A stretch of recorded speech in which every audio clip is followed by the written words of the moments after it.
X-ray is the high frequency energy from the electromagnetic spectrum. How is it produced? Thermionic emission, breaking radiation, and attenuation.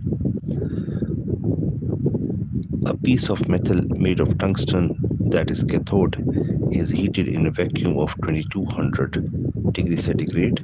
This generates electrons. Electrons are fired their way down towards to strike another metal, which is tungsten, and is anode. Is slow down and generate energy. Hence, it's called breaking radiation. Energy inefficient process, 99% heat, 1% as X-ray.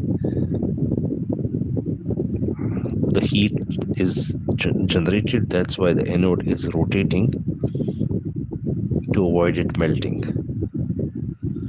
The X-ray then passes through the body, either is absorbed or reflected or transmitted. The process is called attenuation. Sitting behind is a plate made up of phosphocrystal, which exposes to X-ray, stain black.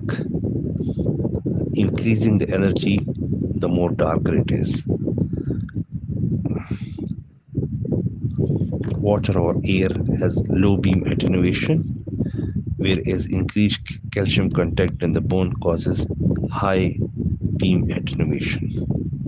Uses: simple bone anatomy, osteoarthritis, fractures, deformity.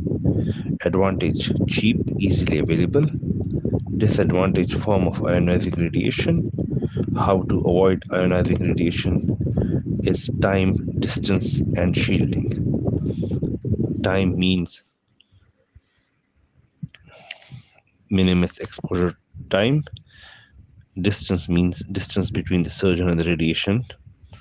And shielding means using protective shielding of lead apron, which is more than 0.5 millimeters thick, and the staff within 2 meters.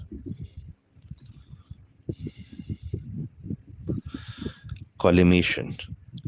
Collimation is a concept of reduction of the size of window using lead shutters to reduce field size and reduce radiation dose and produce sharper radiographs. Whole body exposure of 20 millisievert dose per year is the maximum acceptable radiation. Chest X-ray is 0.02 millisievert. Lumbar spine is 1 millisievert.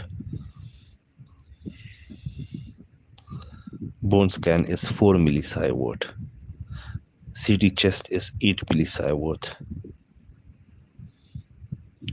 1 sievert is equal to 1 gray.